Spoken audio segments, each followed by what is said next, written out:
Yo, good day, gents, and welcome to another episode of Father's Fire. My name's Jody Cedric, and every week we get together to explore the joys, the challenges, the triumphs, the sorrows, and yes, the fun of being a dad. And I'm telling you, man, so bad today. I wanted to go out and just go for a walk, do a live, and talk about today's discussion, mainly because I wanted to warm up. I want to get out and feel the sun on my face and the warmth and be able to take my shoes off and walk on the grass and just enjoy a little bit more spring. But it just seems like this winter is not going away. I mean, it's what, the 26th, 27th of March. And here in Idaho, we had snow on Saturday when I woke up. And I'm just like, oh my gosh, I'm so ready for spring and summer. But guys, I've been thinking a lot about a number of conversations that I've had this week. I was asked to teach our men's group at church this week, which I always look forward to. I really, when I'm teaching, especially spiritual and gospel related topics, I really try to take a look at the human factor. How does the gospel of Jesus Christ apply to our life? How does it help us? How does it move us through the dark moments of life? Because I think a lot of times in any faith, whether you're Christian or Muslim or Buddhist, whatever, a lot of times I think the that things are oversimplified when we talk about just have faith, just believe in God, He'll make it all right.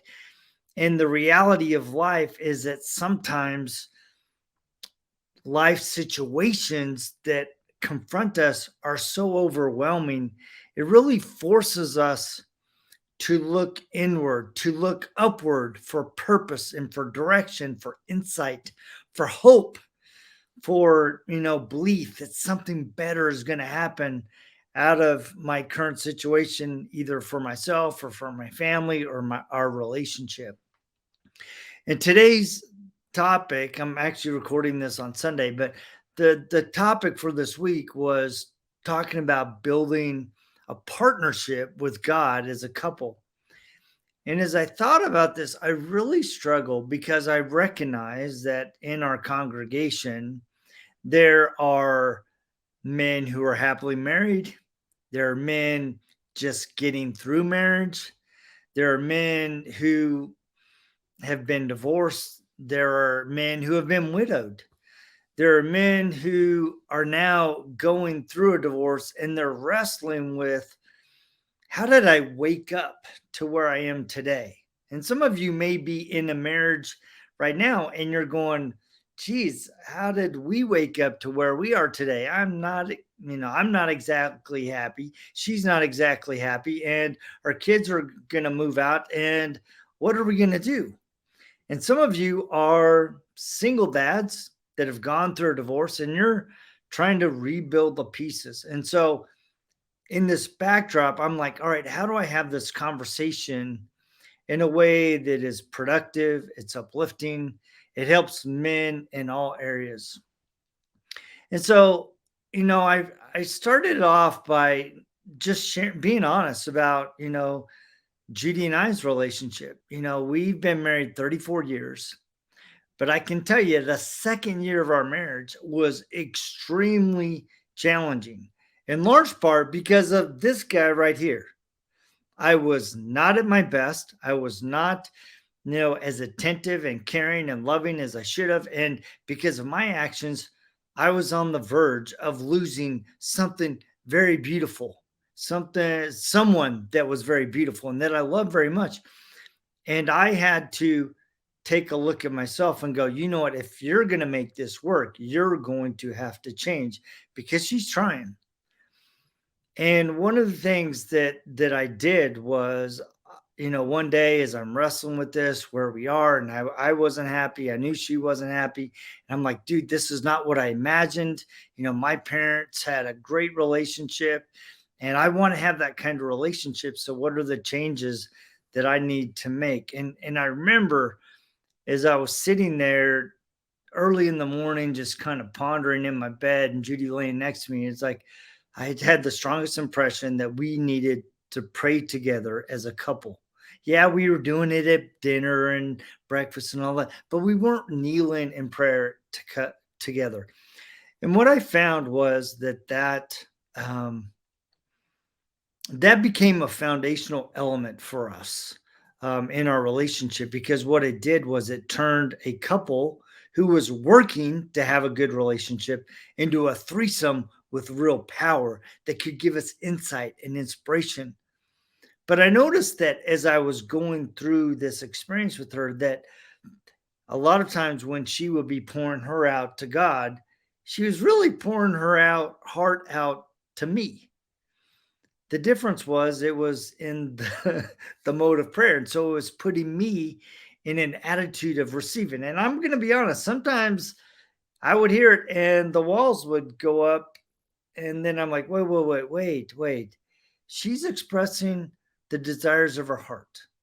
And I need to be in an attitude of receiving so that we can build a relationship together. So that was kind of how I opened it up. And then I asked the question, what are the things that you've done? And in the conversations that I've had this week outside of this, I had two conversations with two different men who are both at the very beginnings of going through the divorce. And what was interesting as I was talking to both of these men is that there was a common thread of how the beginnings of the divorce started. And that was that their spouse became very active on Facebook and social media and started building relationships with these friends on Facebook and Instagram. And while they may have seemed innocent at first, they led to and they created an environment where emotions could be developed, where justification and laying blame on somebody else could be expressed, when if they would not have had that foundation, that go-to spot where they could release from their relationship, and I'm putting that in quotes, that they would not have had that environment for those new relationships to flourish, which then created a wall between them. Because like in one of the conversations with the guy, he's like, if you would have asked me a year ago if you would have rated my marriage, I would have rated it on a 9. I thought we had a great marriage, a great relationship. And then one day she woke up and she's like, all of a sudden she had all this big long list of things that I needed to change. And he's like, where did all this stuff come from? And I believe personally that it came because she became emotionally disconnected. So it became easy to begin to see the faults in her spouse and become critical and start to allow those feelings to turn into irritations and even animosity and anger and angst. And so my intent in sharing that with you guys is that we need to be intentional about our relationships, because how many of you men have become emotionally disconnected because of your time on social media, checking out ladies in bikinis or lingerie or even porn, and escaping into the quiet of your room, the darkness of a corner, and exploring these fantasies that are expressed in these videos and photos. And it creates an emotional disconnect that you feel and she definitely feels. So I would encourage you to be very intentional and purposeful and protective of your relationship if you're in one right now. And if you're going to be in the future, have that same kind of purposefulness in the way that you center all of your attention on that beautiful lady in your life. Like I have a rule, I don't go to lunch with women in business. Are there the rare occasions where I've had to? Yes. But in those instances, I've told Judy where I was going, who I was with, and apologized for not being able to make it so that another man could be present with me.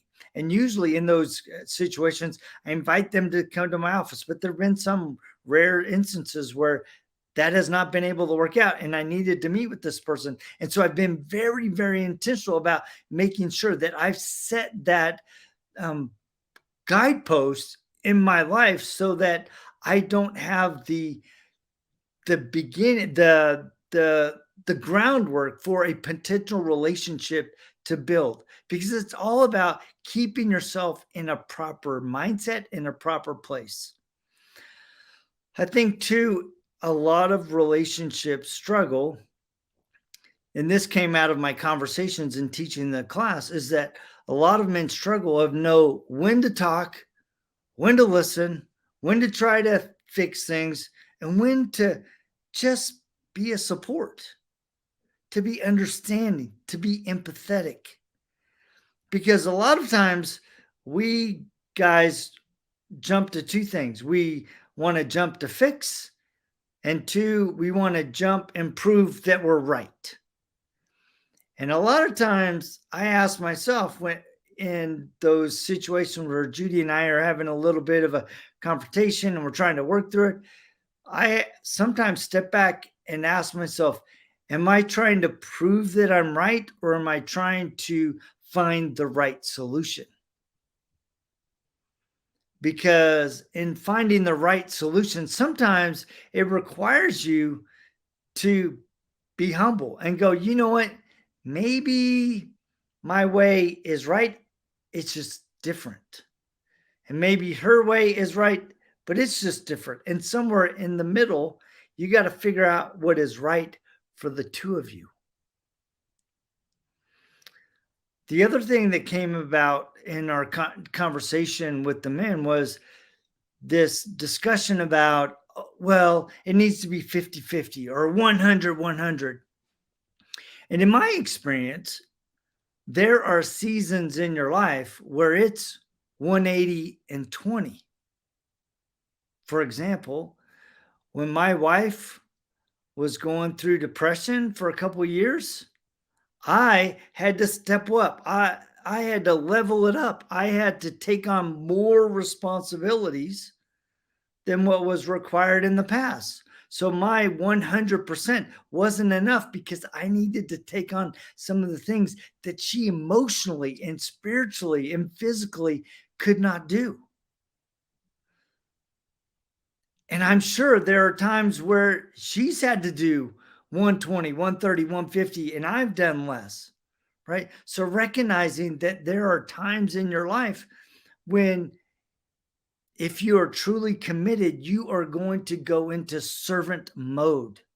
You're going to recognize that she needs extra love. She needs extra care. She needs extra attention. And that can either come from you or it can come from somewhere else. But you, in large part, get to decide by how purposeful you are with your attention to her and her needs and your family's need. I think, too, it's important to say that sometimes you can be doing everything right, and the other person flat out check out and make a choice that ripples across not only you and shreds your heart and shreds your mind and your emotional well-being, but it also shreds across the hearts of your children. And that can be so frustrating, especially when your intent is to be a good husband, to be a good father, and you are left there to pick up the pieces. And in one conversation I had with the other gentleman this week, he was sharing how he was so frustrated that no, his wife was essentially abandoning him and the kids, and he was frustrated that she was abandoning the kids. And when she came home for that Short little time, she saw that his daughter was in his arms and it was past bedtime. And she goes, "Oh, she just wants attention so she can stay up late." And I told him, "You're right. She does need attention. She's wanting the attention of her mother, but because she can't get it, she's turning to you. And that's okay. Give her, give your children the attention that they're not getting from your missing spouse. Because sometimes you have to be the strength while trying to find the strength. And your kids are either going to find the strength in you or they're going to find the strength somewhere else in bad friends, in substance abuse, in addiction, of eating problems. I mean, a myriad of things. And if you can somehow dig in to your strength, the strength that you don't even know you have, and go, you know what, God, I don't know how I'm going to get through this. I have no idea. All I want to know is I want to be through it. I want to be done. I want my kids to have somebody that is in their heart that they can look up to, that is in their life that they can model and that they can emulate, that they can turn to, that will show them what it means to be attentive and loving mother, what it means to be a beautiful and kind and sensitive woman. Until that moment, you get to be that strength. You get to be their strength. And I often, I think about the story in the New Testament where the man brings his very sick daughter to the Lord and says, "Can you please save her? Can you heal my daughter?" And I think a lot of times we come to the Lord and we say, "Can you heal my relationship?" And in that moment, the Savior turned to that man and said, "Do you believe?" And he said this, and I love this. He said, "Yes." And then he thought and said, "Help thou my unbelief." Sometimes, not only does our emotional fortitude get stretched to the limits, but so does our spiritual fortitude, our faith in God, a faith in a higher power, a faith that things will get better. And sometimes we just need to lay it on the table and say, "You know what? This is the best I have. Help thou my unbelief." Fill in the gaps where I'm not lacking, because I know that I'm not doing everything that I can for my kids, but I am trying to be everything for them. And if you would please just fill in the gaps for me, I will trust that you will walk not only with me, but you will walk with my kids and you will walk with my family. Relationships can be and often extremely messy, but they can also be, oh, so beautiful and sweet. It's interesting. A while back, Judy and I were together, and we were having a very intimate moment, just visiting, talking, holding hands. And I told her, I said, "Sweetheart, I want you to know something. I love you, but I love us. I love what we've become. I love what we are. I love what we're working towards." And I think that's really the ultimate goal in having a strong marriage, a strong relationship, is going from "I love you" to "I love us." And it takes work, it takes forgiveness, it takes dedication, it takes laughter, it takes forgiveness. I mean, it takes all of these things, but it takes consistency of trying to become better as an individual, but also trying to become better as a couple. And it takes work. And I know and I recognize, we have this idea in our culture, that we have this mentality of we get married and it's until death do you part. And some of you are struggling with that because you thought and you believed, and I understand that, right? And I actually believe that marriage can be eternal.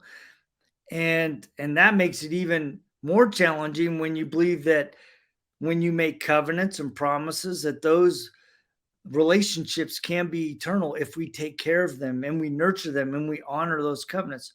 But the reality is that sometimes death do you part comes early, because death came to the relationship.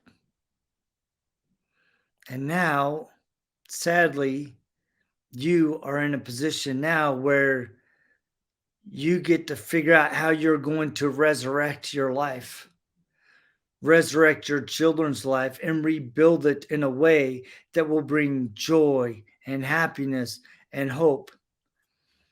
And I think about my brother who went through divorce.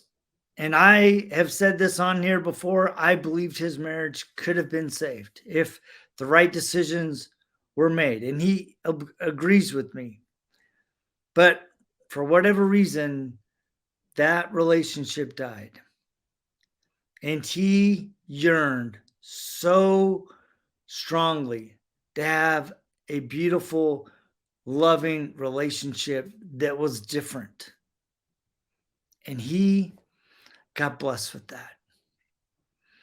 And it has been a beautiful thing to watch him go from the darkest moments of self-questioning and self-doubt to now going to self-enlightenment, of joint enlightenment and joy and happiness and a new life within him and in his new bride.